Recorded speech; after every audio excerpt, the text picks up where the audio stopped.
So now in section 4.5, our unit on volume, we'll discuss mass. And many times there's a confusion between mass and weight, which are related, but they're not the same thing. So mass is a quantity of matter, while weight refers to the force exerted by gravitational pull, which is related to the mass and also our gravitational constant here on Earth. So your mass will be the same here and on any other planet, but your weight on this planet might be different from your weight, say, in space where there's much less gravity.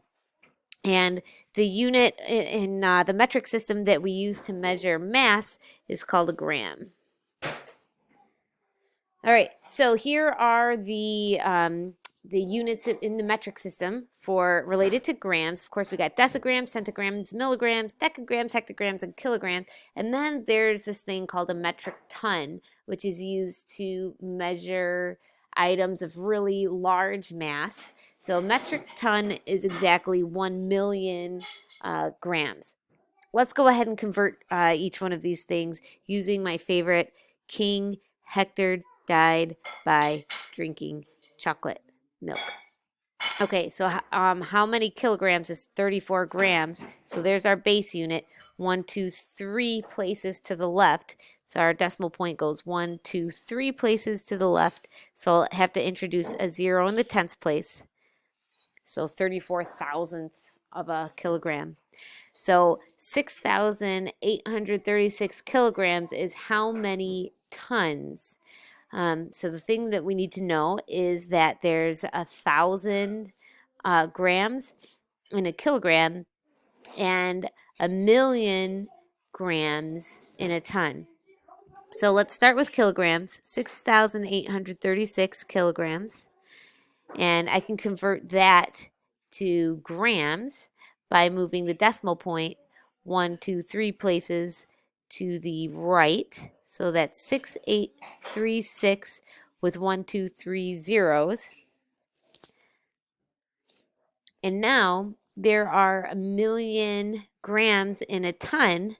So what I'll do is divide by 1,000,000 grams, and because there's 1,000,000 grams in 1 ton. So then grams go away and leaves me with tons. So that would be moving my decimal point. 1, 2, 3, 4, 5. 1, 2, 3. Oops, I missed a 0 here. Should be 6 zeros, right? That would be moving my decimal point 1, 2, 3, 4, 5, 6 places to the left. So 1, 2, 3, 4, 5, 6. So this is 6.836 tons. All right, let's now look at the relationship between volume and capacity and mass. So 1 cubic centimeter or 1 milliliter of water, we'll say that that is exactly 1 gram. So the metric system, everything goes along so nicely. And that means that 1 cubic decimeter, which is 1 liter, so of water, that would hold exactly 1 kilogram of mass. So the unit gram is related to what is the mass of 1 milliliter of water.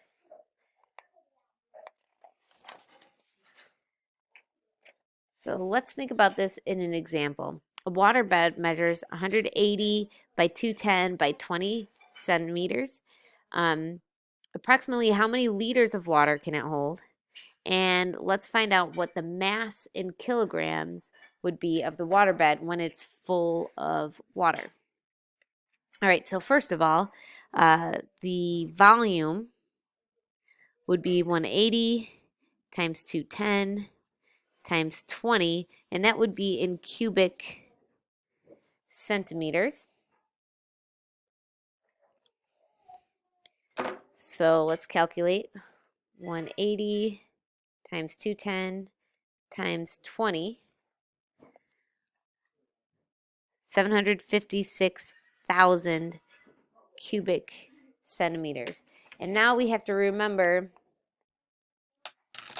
that a cubic centimeter is the same as 1 milliliter, right? So then this would be the same as 756,000 liters of water. I'm sorry, milliliters of water.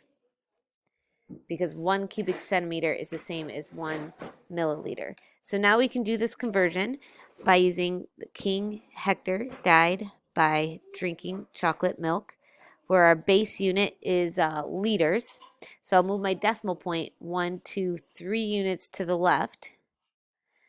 So this is the same as 756 liters of water. So here's the answer to part A. The waterbed can hold exactly 756 liters of water. Now what's the mass in kilograms of the bed when it's filled with water? So I've got 756 liters, and each liter is 1 kilogram, or has mass 1 kilogram. So that means the mass of the waterbed would be 756 kilograms. So this is part A. Here's part B. So again, I think the metric system does this really nicely.